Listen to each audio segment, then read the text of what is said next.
നല്ല യൂസ്ഫുള്ളാണ്. നമുക്ക് പെട്ടെന്ന് മാവ് അരച്ച് കിട്ടാനും അതുപോലെ തന്നെ അത് കഴുകി എടുത്ത് വെക്കാനും നല്ല സൗകര്യമാണ്. അത്ര വെയിറ്റ് ഒന്നും ഉണ്ടാവില്ല.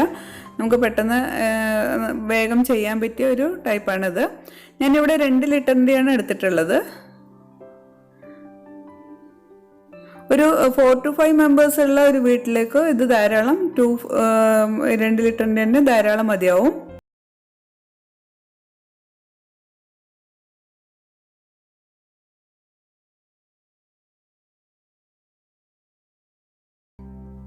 അതുപോലെ അത് മാറ്റിയാൽ നമുക്ക് ഇതുപോലെ ചപ്പാത്തി മാവ് കുഴക്കണ ഒരു എക്സ്ട്രാ ഫിറ്റിങ്സോടെ നമുക്ക് കിട്ടുന്നുണ്ട്. അതിങ്ങനെ ഇട്ട് കൊടുക്കുകയാണെങ്കിൽ ഇതിൽ മാവ് ഫുള്ളായിട്ട് നമുക്ക് ഇങ്ങനെ താഴെ ഈ മുട്ടിയിട്ടുള്ള ഒരു ഇത്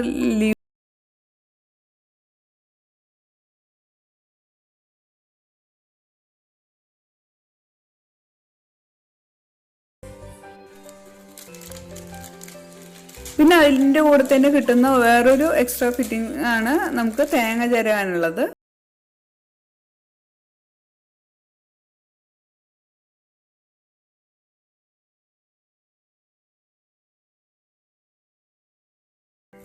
പിന്നെ അതിൻ്റെ ഒരു അടപ്പ്, പ്ലാസ്റ്റിക്കിൻ്റെ ഒരു അടപ്പാണ് അതിനുള്ളത്. ഇത് നമുക്ക് എടുത്ത് കഴുകാനും പാത്രം അങ്ങനെ എടുത്ത് കഴുകാനൊക്കെ നല്ല എളുപ്പമുള്ള ഒരു രീതിയാണ്. ഇതിൽ നമുക്ക് ബുദ്ധിമുട്ടായി തോന്നുന്നത് നമുക്ക് മാവ് എടുക്കുന്നത് കയ്യിൽ കൊണ്ട് ഇങ്ങനെ കോരി എടുക്കണം എന്നുള്ള ഒരു ബുദ്ധിമുട്ട് മാത്രമാണ് ഇതിലുള്ളത്. നമുക്ക് അതിൻ്റെ ആവശ്യമില്ല. ഈ കല്ല് മാറ്റുകയാണെങ്കിൽ നമുക്ക് ഡ്രം അങ്ങനെ എടുത്ത് ഫ്രിഡ്ജിലോട്ട് എടുത്തു വെക്കാനും അതുപോലെ വേറെ പാത്രത്തിലേക്ക് ഒഴിക്കാനൊക്കെ ഒരു ബുദ്ധിമുട്ടുമില്ല. കുറച്ച് വെയിറ്റ് കൂടുതലായിരിക്കുന്ന മാത്രമാണ് ഇതിലുള്ള കംപ്ലൈൻറ്റ്.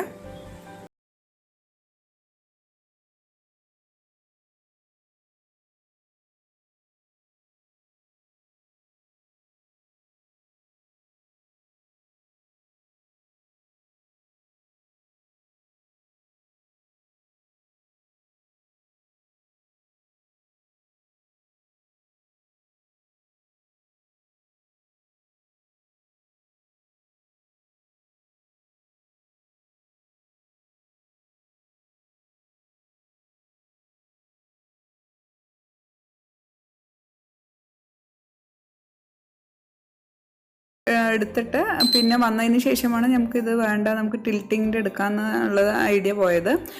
എനിക്ക് ആ ഗ്രൈൻഡറിൽ കയ്യിലിട്ട് എടുക്കുമ്പോൾ കുറച്ച് ബുദ്ധിമുട്ടുള്ള ഒരു ആകെ ബുദ്ധിമുട്ടായി തോന്നിയിരുന്നത് ആ ഒരു കാര്യമാണ്. അപ്പോൾ ഞാനെന്നാൽ മാറ്റിയിട്ട് ടിൽറ്റിങ് എടുക്കാൻ വിചാരിച്ചിട്ട് അത് മാറ്റി കൊടുത്ത് ഞാൻ ടിൽറ്റിങ് എടുത്തിരുന്നു.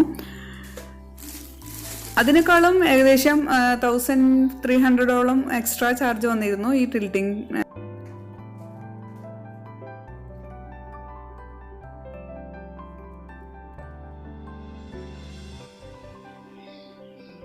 ഇതിലും അതിലുള്ള പോലെ തന്നെ എക്സ്ട്രാ ഫിറ്റിങ്സ് ഒക്കെ ഒരേ സെയിം തന്നെയാണ്. പക്ഷെ ഇതിൽ ടിൽറ്റ് ചെയ്യാന്നുള്ള എക്സ്ട്രാ ഒരു ബെനിഫിറ്റ് കൂടെ മാത്രമാണ് ഇതിലുള്ളത്. പിന്നെ ഇതിന് അത്ര സ്പേസും വേണ്ട, നമുക്ക് ഒറ്റ ഒരു ഡ്രമ്മും മാത്രമാണ് നമുക്ക് ഇതിലുള്ളത്. അപ്പോൾ നമുക്ക് ഇങ്ങനെ ഒരു ചെറിയ സ്ഥലം ഉണ്ടെങ്കിലും അതിൽ വെച്ച് നമുക്ക് പെട്ടെന്ന് ചെയ്യാൻ പറ്റും. അതേപോലെ തന്നെയാണ് ഈ കോഡ് വയർ, അതിൻ്റെ അതേ നീളമുണ്ട്. അപ്പോൾ നമുക്ക് എത്ര ദൂരം വേണമെങ്കിലും ഏകദേശം ഒരുവിധമൊക്കെ നമുക്ക് അഡ്ജസ്റ്റ് ചെയ്യാൻ പറ്റും. അതിൻ്റെ ബാക്കിലോട്ടാണ് അതിൻ്റെ വയറുള്ളത്. ഇതാണ് സ്റ്റാർട്ട് ബട്ടൺ. അതുപോലെ ടിൽറ്റ് ചെയ്യാനുള്ള ഒരു പുൾ ചെയ്ത ഒരു ബട്ടൺ പോലെയുള്ളതാണ് ആ സൈഡിലുള്ളത്. അതൊന്ന് വലിച്ചു പിടിച്ചിട്ട് വേണം നമ്മൾ ഒന്ന് ടിൽറ്റ് ചെയ്തെടുക്കാൻ. പിന്നെ നമ്മൾ ഒരു കാര്യം ശ്രദ്ധിക്കേണ്ടത്, മാവ് ഡ്രമ്മിൻ്റെ അതേ ഹൈറ്റിൽ വേണം അതിൻ്റെ ഉള്ളിലുള്ള ആ പ്ലാസ്റ്റിക് നോബ് പോലുള്ളത് വേണ്ടത്. അത് ചെറുതാവുമ്പോഴാണ് നമുക്ക് മാവ് എക്സസ് ആയിട്ട് അതിൻ്റെ ഉള്ളിലോട്ട് പോവുക. അപ്പോൾ നമ്മൾ ഗ്രൈൻഡർ എടുക്കുമ്പോൾ പ്രത്യേകം ശ്രദ്ധിക്കേണ്ട ഒരു കാര്യമാണ്, ആ ഡ്രമ്മിൻ്റെ അതേ ഹൈറ്റിൽ വേണം ആ പ്ലാസ്റ്റിക്കിന്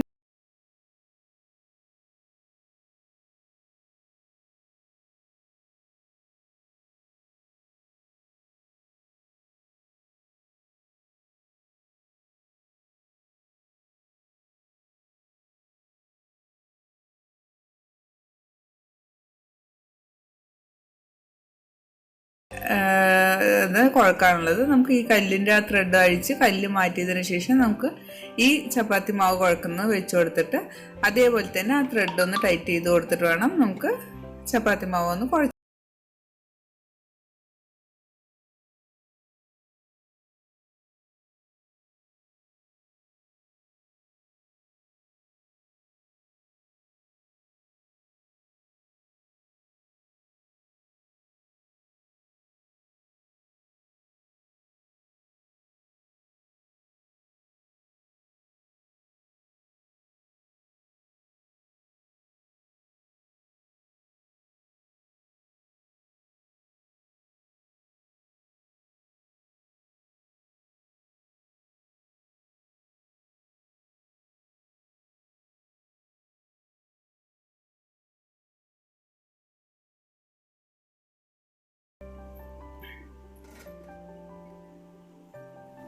പിന്നെ അതുപോലെ പ്ലെയിൻ കല്ല് മാത്രമായിട്ടും നമുക്ക് ഗ്രൈൻഡർ ഓൺ ചെയ്യാൻ പാടില്ല. അതിൽ അരിയോ വെള്ളമോ ചേർത്തിട്ട് വേണം ഗ്രൈൻഡർ ഓൺ ചെയ്യാൻ. ഇതിപ്പോൾ ചെറുതായിട്ടുള്ള സൗണ്ട് ഉണ്ട്. നമുക്ക് അരിയൊക്കെ ഇട്ട് അരക്കുമ്പോൾ സൗണ്ട് കുറവാകും. ആദ്യം വെള്ളം ചേർത്ത് കൊടുത്തിട്ട് വേണം അരി ഇട്ട് കൊടുക്കാൻ. ഞാനിത് പുതിയ ഗ്രൈൻഡർ ആയതുകൊണ്ട് അരിയൊന്നും ഇടുന്നില്ല, ഞാനൊന്ന് വെള്ളം ഒഴിച്ച് ജസ്റ്റ് കാണിക്കുന്നുള്ളൂ.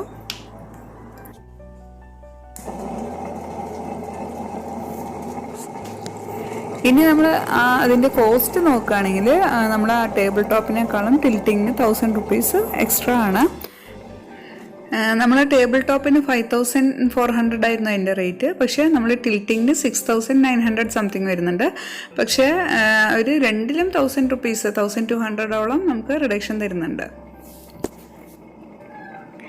ഈ വീഡിയോ നിങ്ങൾക്ക് എല്ലാവർക്കും നല്ല യൂസ്ഫുൾ ആയിരിക്കുമെന്ന് വിചാരിക്കുന്നു. ഇനി നിങ്ങൾ ഗ്രൈൻഡർ അഥവാ എടുക്കാൻ പോകുന്നുണ്ടെങ്കിൽ നിങ്ങൾ ഇതുപോലെ ഞാൻ ആദ്യം പറഞ്ഞ പോലെ ആ ഹൈറ്റ് ഉള്ളിലുള്ള ആ ഗ്രൈൻഡറിൻ്റെ ടോപ്പിലുള്ള ആ ഡ്രമ്മിൻ്റെ ഉള്ളിൽ കാണുന്ന ആ ഹൈറ്റ് നോക്കി വാങ്ങിക്കുക. അതുപോലെ ഒരു 4 to 5 മെമ്പേഴ്സൊക്കെ ഉണ്ടെങ്കിൽ നമുക്ക് 2 liter ഗ്രൈൻഡർ തന്നെ നല്ല രീതിയിൽ നമുക്ക് യൂസ് ചെയ്യാൻ പറ്റും. അതുപോലെ തന്നെ നമുക്ക് ഹീറ്റ് ആകാതെ നോക്കാം.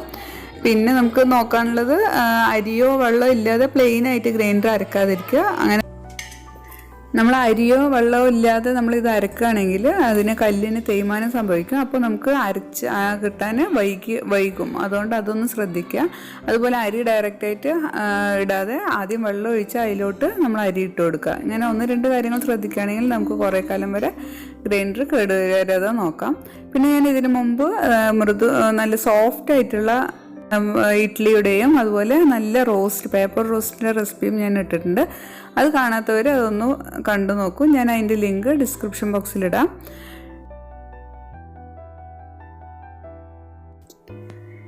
ഈ വീഡിയോ നിങ്ങൾക്ക് യൂസ്ഫുള്ളായി തോന്നുകയാണെങ്കിൽ ഒന്ന് ഫ്രണ്ട്സ് ആൻഡ് റിലേറ്റീവ്സിന് ഷെയർ ചെയ്ത് ഒന്ന് സപ്പോർട്ട് ചെയ്യുമല്ലോ.